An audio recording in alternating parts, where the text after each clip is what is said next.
something is happening in the gaming space where people are willing to spend money to get this thing going again. So I've been watching a bunch of reviews of this Analogue 3D, and we talked about it a year ago or something. And, this Analogue company, they're notoriously unavailable with their product. And, you've got a few. You've got what? The Analogue Pocket. Do you have any others? I think I just have the Analogue Pocket. And you know what? I pulled it out the other day because my kids were asking to see something, and I was like, oh, let me show you this. And I put in like a Game Boy Color game in the Analogue Pocket, and I'm like, what? Man, the screen on that thing is amazing. Because it's got like, it's over resolution, so they do like the pixel doubling on everything, so it just looks really clean, and the screen's bright. Because I was playing a little bit of, you remember Mark sent me the Build Your Own Game Boy, and I built that, and it looks great. But then I play this, and I'm like, oh my God, this is like beautiful. I wonder how that chromatic thing compares. Have you ever seen this product? I've seen people showing it, and GameStop has a few like exclusive games for it and stuff like that. So I've seen it around, but yeah, the Analogue Pocket is great. I really haven't utilized it as much as I should have. So well, you know. There's only so many occasions that would be like, I'm going to play, again, you'd have to be in a caffeine and consoles kind of mood to be like, I'm going to limit myself to Game Boy only. He's into the chromatic, this metal Game Boy. And that one only plays color and regular. That won't give you GBA. And I don't think it's modded or anything like that. And it's $200. I'm not sure why. I mean, maybe because of the metal body or something. And maybe I think that's got a nice screen too. Yeah, I mean, it looks like a good product. Looks a little small to me.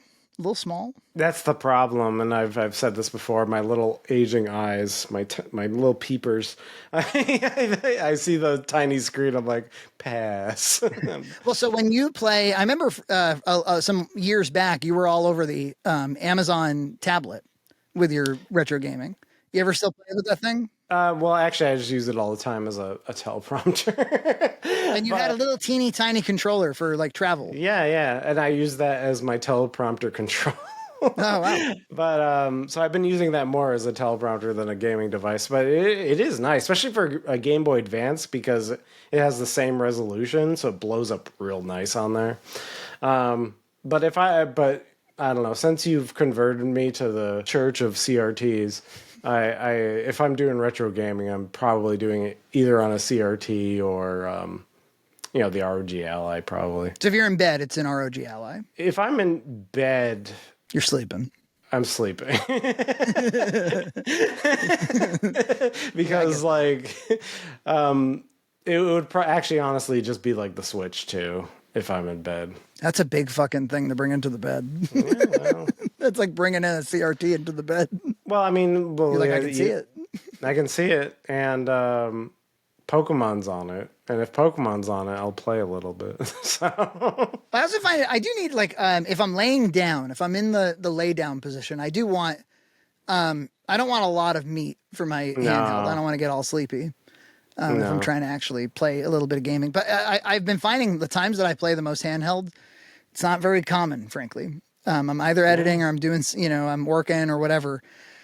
Every once in a while, Nina will be like, oh, I'd like to drive for one reason or another. Normally on the weekends, I drive. And whenever if she's headed to the car, she's like, actually, I need to drive because I need to drop the stuff off or whatever. And it's all in my car. I'll be like, ooh, and I'll run back to the house and grab. She's like, where are you going? We got to go. I'm like, no, I'm not missing this opportunity. I can finally play a game in the car. We're traveling to my sister's. I'm sure there'll be some gaming to be had. But the other time is when I'm on the train. Now, when I'm on the train, I'm on a table. And so I'm still able to get some work done. So that takes time away from gaming. But there are times where we hit completely cellular dead patches on the train where there's no internet. And where it's like hopeless. Like it's going to be 10 minutes of no internet. And I'm like, Eartheon. Eartheon is a pretty fast go-to for me. Oh, wow. I love it. And I'm not a shmups guy. And this is, I've proven it because I have a PC Engine and I've tried to play some of their fucking shmups and they just murder me too fast. But not Eartheon. Eartheon is a playable game. Lightning Force, that's another one where I struggle with it. Eartheon, I'm good. Yeah, it's like all the modern sensibilities into a shmup, and it's beautiful. What a beautiful game. And yeah really good. Yeah, one of the best, honestly, probably one of my favorite games that came out in 2025, now that I think about it. Especially when you measure it by my playtime. So anyway, I kept watching reviews of this fucking thing because, again, there was something appealing about it. You know, I've got TVs all over the place. It would be kind of cool to hook up a dedicated N64. And I had it in my head, EJ, that you would get the software emulated, even though it was FPGA, you would get the clean polygon look because of the magic technology that it was doing. And that's not the case. All the reviews I'm seeing is like, everybody seems to be playing it on interlaced, and it's dim. And it looks like shit to me. And then there is a clean pixel view, but it's like clean pixels, and it doesn't look right. So this thing doesn't look good. And if the whole idea is like you're going to connect it to a TV, I'm like, I think I'll stick with software emulation, actually. And then, so there was one complaint. Another complaint, of course, is the price. It's like $250 for N64, when like chances are you've solved your N64 problems. I mean, I was just looking at like, what we did on Waiting for Nintendo was we were like, all right, imagine that the top 20 franchises and games for N64 didn't exist. What then, would be your favorite game? So we had to dig deep, because it turns out N64 is like most of the value of that library is at the top. And most of the top is in your NSO expansion pack. So like you probably already have a pretty good way to play N64 with the Switch 2. So that was the second complaint. A third complaint is the EverDrive like X7 and X5 not compatible. Yeah, I just saw a tweet from Crix. I don't know if you've seen this, but he said, work in progress. So far, it looks like it can be fixed by a software patch. So let me Crix ask you this. working. Why the fuck are they figuring this out after launch? Why? Yeah. In the words of Sebastian Maniscalco, why would you do that? No. I mean, isn't the whole point like connect it to the TV, have all the games, go? You're a millennial that has a career, spend $300, problem solved. Isn't that the I thought the that idea. That's the idea. Some people, Jason gets up my ass about it. He's like, well, the system itself should have all the ROMs. I'm like, I don't think it does. He's like, well, Hayden's SNES does. I'm like, I don't know. I can't say I'm familiar with the technical specs. I know the Analog Pocket, you can like do an update to the firmware to load ROMs on it, so you're not just playing with the cards. Is that FPGA still? That's FPGA, yep. That's cool. So I don't know if that's the case for this. I literally have not seen much about it, so I don't know. But yeah, I'm using the N64 right there with the EverDrive on the CRT. That looks fucking tits. Like I like what like for me as a aging millennial, who's the target demographic for this? This has no appeal to me. Absolutely none. Because is the reason because at this point in your life, either there's the authentic experience, which is EverDrive authentic console CRT, or there's upscaled modern, which is NSO emulation, software emulation. And like, there's no need for this kind of like middle ground, like FPGA, but on a 4K TV. Is that kind of where you're coming from? Yeah, like exactly, actually, because like most of the games that I would want to play probably are going to hit the NSO anyway. So if I'm going to be playing it in my bed, like I'll just play it on my Switch 2 or whatever. Or I want to play on the CRT. Or I already have a RetroTink 4K upscaler, so I can upscale it. It looks good. It looks good on 4K. I don't need anything else. So, and I can use my EverDrive right now. I don't have to wait for Crix to do a software update. Why would they not collaborate with Crix on this? And I believe that Hyperkin has another sort of similar kind of. Although I think the Hyperkin one is supposed to be like a Retron, where it's like you'll put the cartridge in and then we'll rip the ROM and then you'll play the ROM. I don't know. I know there's like, was that the M64? I don't know. I saw somebody talking about M64. I don't know who makes that, but I've seen them being like, don't get the whatever 3D analog, get this, and I don't know. Ultra Retron. 2 years ago? No. Yeah, it was called the Ultra Retron. But I don't know if that's coming out at all. The days of the Polymega and the Analog this and the fucking Hyperkin that, those days are over. The days of Steam Decks, ROG Allies, and Odins has come. And that's the other thing. I agree completely. Because between all of my CRT madness, it's either that ROG Ally or the Switch 2. That's it. I mean, literally, like it's a PC, it's my retro consoles, or it's Nintendo. It's like, that's it. Now, here's a problem that's not solved. There's no good wireless option for a controller for your authentic N64. That's the case currently. That is the case. You have to have the Bluetooth dongle, which does crap out every once in a while with the NSO controller, which is beautiful. Like, it works great. That would be the perfect solution if it was would be 100% reliable, and it's not. It like, you know, I would stream for 2 hours with it, and yeah, I would like crap out at least once. And It was happening to me maybe every 10 minutes when I was playing. I was playing like a marathon of Royal Rumbles on No Mercy. Oh, And it just kept, you know, it'd be right in the middle. I'm supposed to pin this guy, and I can't. That's no good. Yeah, no, I streamed all of Majora's Mask, and I streamed all of Ocarina of Time with this controller, and there was a couple times it did. And then what you do is I would just unplug the dongle and plug it back in, and it would work. Yeah. But it wasn't that inconvenient. But it still makes you be all like, could I use money to fix this? Exactly. So there, you know, the people are screaming at home. They're going like, well, there's that Brawler one. I have that one. I tend to use it. I have two. I have a blue one and a gray one. I think that's probably my best option right now, but there's problems with it. There's occasionally like button mapping issues with it. And also the analog stick is not quite right. Yeah. So there's that.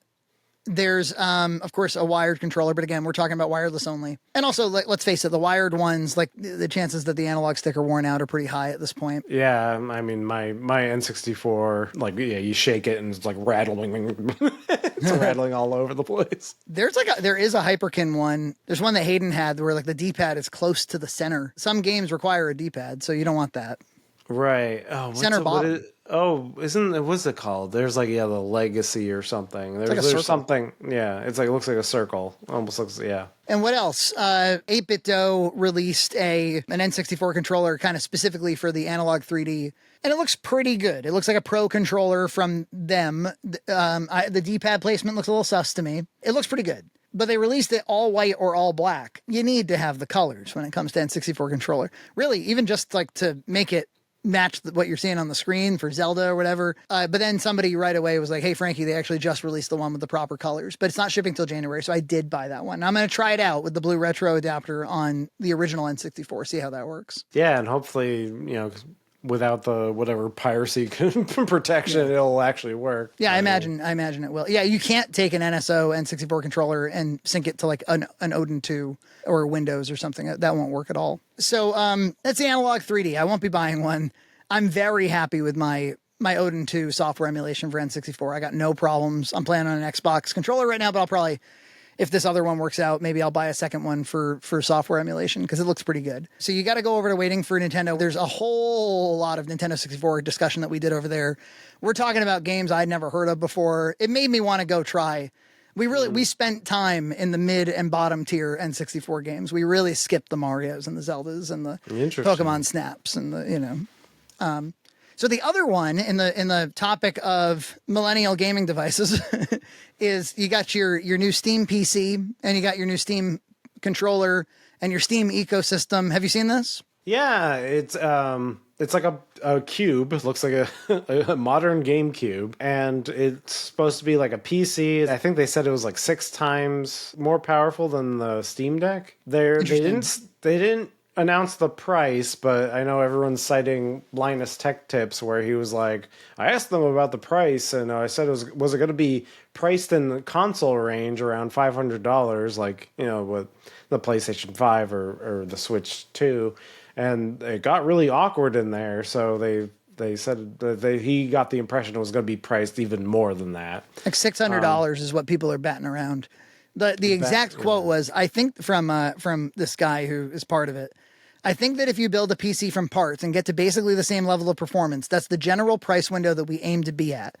Obviously, our goal is for it to be a good deal at that level of performance, and then you have features that are actually really hard to build if you're making your own gaming PC from parts. So trying to say, yeah, it's like building your own gaming PC, but we've done it for you. So that makes me think it's going to be even more expensive. Like, what's a PlayStation Pro? That was like $700 or something. $650 right now, down from its original price of $750. Yeah, so it's on sale for Black Friday or whatever. So it's $650, $700. So that would probably be where if you wanted to actually sell some to not a niche market, which I think they're actually just targeting a niche market.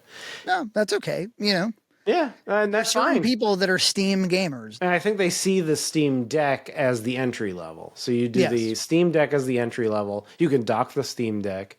And then if you are more, the pro gamer and the bigger spender, you would get the this Steam console, whatever. I tell you, if I bought that giant Steam Deck, I wouldn't be very happy if I felt like I was continuously running into games that it can't play. I think I'd feel like, come on. I mean, that's the thing is, and the Switch 2 continues to sell really well. It continues to, because people, I think, just want an ecosystem that they know if they buy the game, it plays. It's guaranteed performance. And then, so these Steam systems become just hobbyist material. Yeah. They have on their website, they kind of show, the way they're marketing it is like, and look, you can get the Steam Deck. That's your handheld experience. And then you can get the Valve PC. And then you can also get we have these VR glasses. And so you can sort of build an entire gaming ecosystem. One thing, it seems like one of their objectives is to really sell the idea that if you're a PC gamer, it doesn't mean that you have to sit in a computer chair at a desk. People like me, I don't want to be at a desk playing a video game. I'll tell you that right now. Like when AVGN 8-bit came out and it was only for Steam at first, I was like, all right, well, I guess, because I don't have like a Windows laptop. I was like, I guess I got to go play this at a desk. I was like, fuck that, man. And like the Steam library concept is super appealing because I've been building a Steam library since Half-Life 2 came out, which was like 2004 or whatever that was. So like it's really appealing for somebody like me who's been buying a ton of games for decades on that ecosystem. So to have a machine that like, oh, maybe they're optimizing it for this machine, that's appealing. And I think more and more Steam is going to be working with these companies to make sure that they work on their platform. So maybe that's, kind of a promise that more things will work on there. Yeah, like to what extent can it replace your PS5 or your Xbox? Yeah. It can't replace your Nintendo because of the first party. But there's first party games for Xbox and PlayStation. It's just a question of how important is that to you? Spider-Man, Astro Boy. And PlayStation has been releasing stuff on PC. And Xbox seems to be like fizzling out. Well, I don't know what's happening with Xbox, but they're layoffs. That's what's happening. Layoffs. They're, I guess, like RAM prices have increased. So they're like thinking about increasing the prices of their system again, which is not a good thing. No. So, and also like you can buy a lot of those games on PC too. So it's like, oh, do I even want to get an Xbox?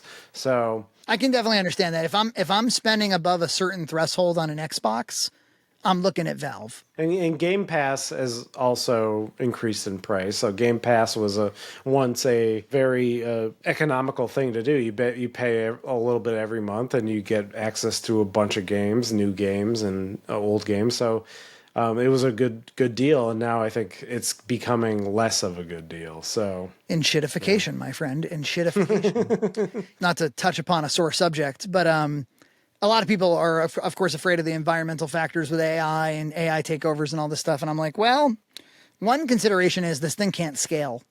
It can't scale at the current level of demand, the current level of widespread adoption. So it's going to get shitified. It's going to get shitified. Like I've been using Claude to build an application, to help me build an application. And it's $100. You remember it was always 20. You buy $20, you got the whole thing.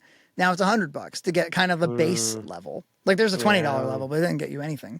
So now it's $100. And you know what? I'm hitting weekly limits on the $100. The technology is miracle technology. I mean, it's helping me do, accomplish all kinds of stuff. So it's got me.